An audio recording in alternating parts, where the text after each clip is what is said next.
On vient d'assister au premier débat, en replay d'ailleurs, euh, sur les élections européennes,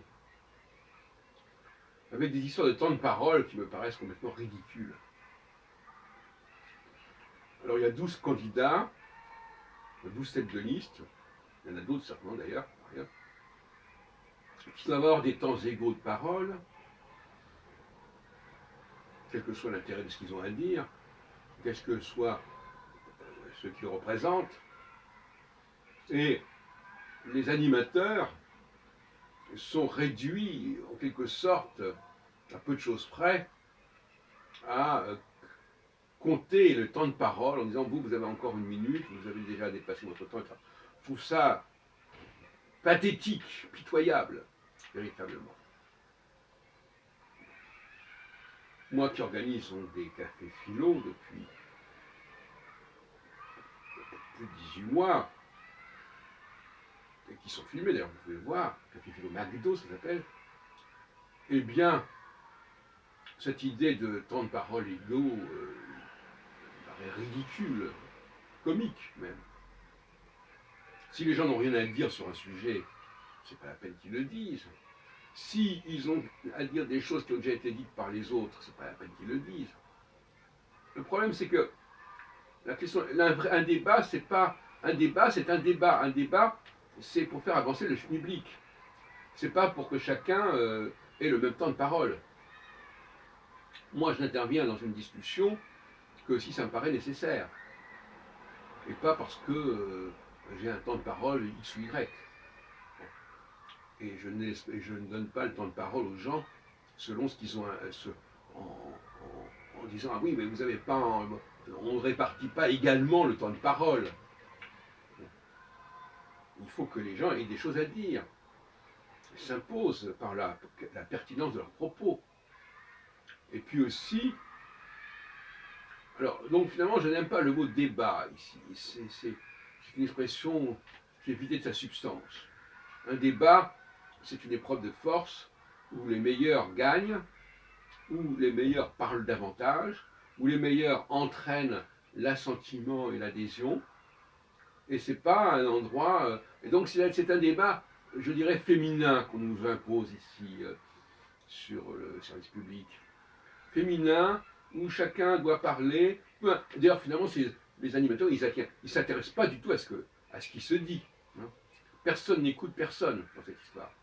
Moi, j'ai mon temps de parole, moi, j'ai à dire des choses, moi, j'ai surtout à montrer que j'existe.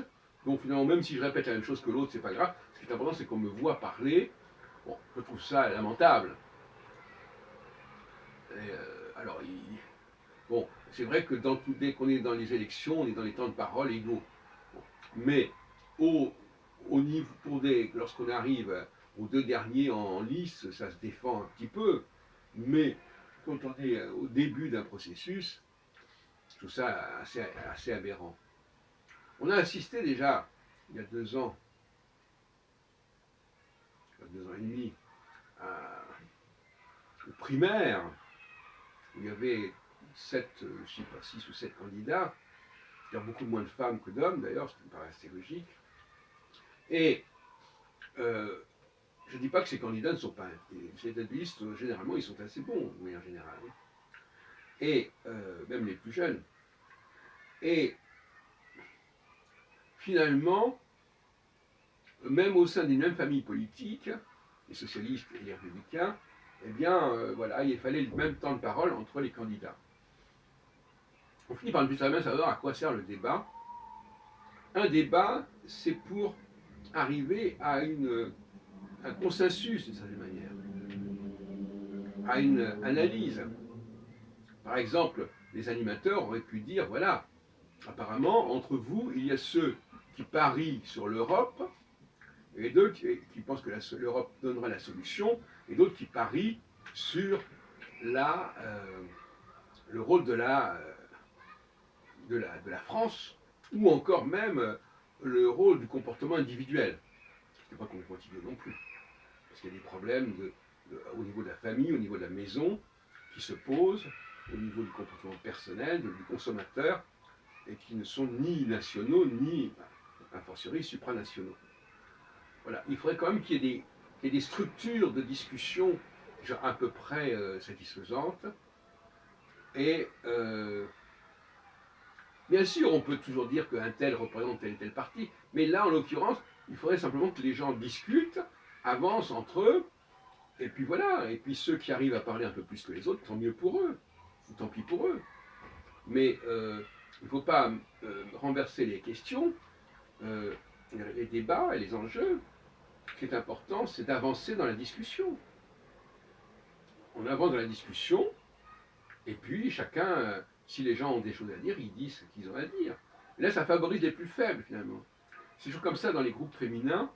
En l'occurrence, c'était animé par Alexandra Ben Saïd et par Thomas Soto, donc il y avait cette dame qui était quand même assez marquante. Elle avait imposé sa valeur, alors que même 10 candidats sur les 12 étaient des hommes. Donc ils ont imposé des valeurs féminines de discussion à un groupe essentiellement constitué d'hommes. Ça me paraît quand même un peu invraisemblable et même surréaliste. Alors la négation de la différence entre les hommes et les femmes, ça va bien. Pas non plus déconner. Hein. Faut pas exagérer.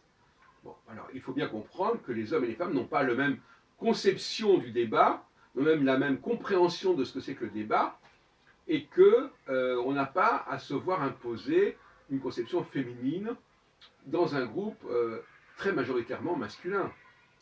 Alors, quand il y a un groupe féminin qui peut discuter à leur façon, mais là en l'occurrence, ça n'est pas justifié.